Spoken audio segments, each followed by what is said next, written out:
Pra kemi në jetën kësaj bote që dëshmohet edhe në statistika, njerëzit më të pasur ndoshta edhe kanë bërë vetvrasje. Nuk i ka munguar aspekti material. E ka josh me gjithçka shpirtin, domthonë aspektin fizik. Por i ka mungu lidhja me Zotin në madhërisht dhe i ka dalë pjesë e botë duke mos e kuptuar se shpirti qetësohet vetëm në.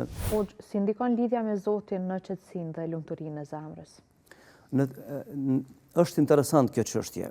Njeriu është krijesë dualiste, e përbërë prej materjes dhe shpirtit. Dhe nëse materja joshët për elemente së bote, ushqimet e mira, pijet e mira, diçka, aspekti fizik i njerit, atëherë me çka josh me shpirtin? Kur shpirti si bën përshtypje ushqimi fizik, as material. Pra është vetëm një urë lidhse e cila e qetëson shpirtin. Ajo është lidhja me Zotin e madhreshëm. Prandaj Allah e ka përmend në Kur'an me një ajet këtë çështje thotë: "Ela bi dhikrillahi tatma'inul qulub." A nuk e dini ju se duke mbajtur lidhjen me Zotin, ju qetësohet zemra. Pra sikurse shpirti nuk mund ta gjejë ndërtin këtë botë vetëm nëse troket në dyrë të krijuesit vet. Pra kemi në jetën kësaj bote që dëshmohet edhe në statistika, njerëzit më të pasur ndoshta edhe kanë bërë vetvrasje. Nuk i ka munguar aspekti material. E ka josh me gjithçka shpirtin, domthonë aspektin fizik. Por i ka mungu lidhja me Zotin në madhërisht dhe i ka dalë pjesë e botë duke mos e kuptuar se shpirti qetësohet vetëm në besim. Pra mbështetjen e Zotit në madhërisht edhe sfidat e rana i bën të kajshme. Mbështetjen e Zotit në kaderin e Allahut, në fuqinë e Tij, në bindjen rreth Tij, sado që sprovat e jetës të janë të rana, ato bën të kajshme por njeriu dhe i kthen në fitore të mëdha në jetën e kësaj bote. Cili është ndikimi i namazit edhe i adhurimit kështu në paqen shpirtërore sipas Islamit, hoxh?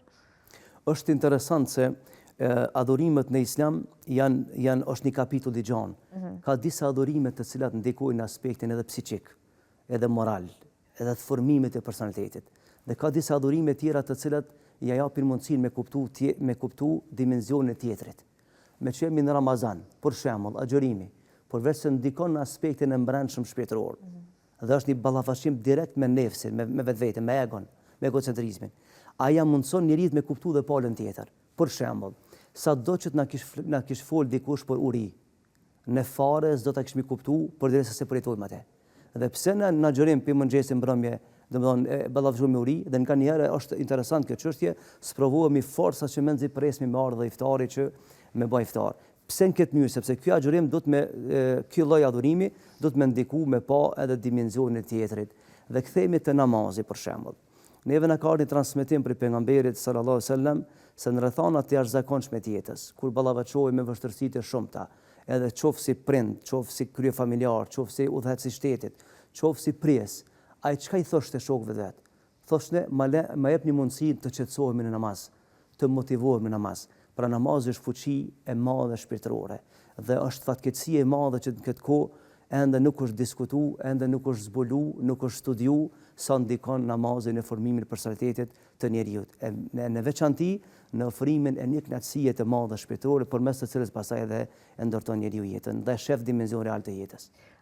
Hoxh, e dim që kryesisht një pjesë e madhe e personave të cilët udhëzohen edhe e gjejnë qetësinë në namaz, e vrejnë që ka ndryshu diçka me jetën e tyre, me pranimin e namazit, me pranimin e besimit. Po ndoshta shkon një periudhë dhe ata distancohen prej namazit dhe kthehen ku kanë qenë. Pa marrë parasysh pse ata e dinë që lumturia ka qenë në namaz. Pse duhet me u largu ata prej kësaj lumturie? Çka i bën ata që me u tërheq prej diçkaje që e kanë prek tashmë, e kanë kuptuar? Fatkeqësisht kjo tregon që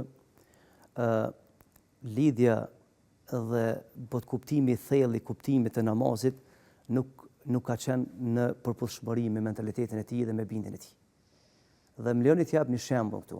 Vjen një njeri te pejgamberi sa më thotë ja Rasulullah, thotë tregoma një formulë të jetës. Edhe mos të pyes as kanë më mas teje.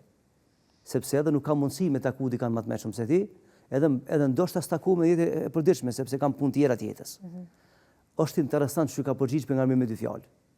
Ka lyp prej tij vendosmëri. Ka thënë kul amantu billah. Thuaj kam besuar Allahut. Shpirtnisht, mentalisht e kështu me radhë. Thum mastaqim. Pastaj qëndro. Sepse nëse ti s'qëndron lidhje me Zotin e Madhërisht, benefitet e kësaj feje nuk mundesh me përfitu. Pra nuk ndikon feja asgjë në jetën tonë të përditshme nëse ti nuk qëndron fuqishëm në lidhje me Zotin e Madhërisht. Dhe ka përmend Zotin Kur'an këtë çështje ku ka thonë se ata të cilët kanë besuar në Zot dhe kanë qëndruar, të tillët pra i kanë arritur objektivat e jetës. Pra ata të cilët e fillojnë me një farë me namazin, e gjejnë një kënaqësi shpirtërore dhe pastaj trokasin e përdyrë tjera për të kërkuar lumturi, ata në radhë parë nuk e kanë shiju në thelb çështjen e besimit dhe nuk ka reflektuar fare domethënë namazin në ndërgjegjen e tyre dhe pastaj ata do të humbin kohë shumë këtë jetë derisa të kthehen në binar të saktë të jetës.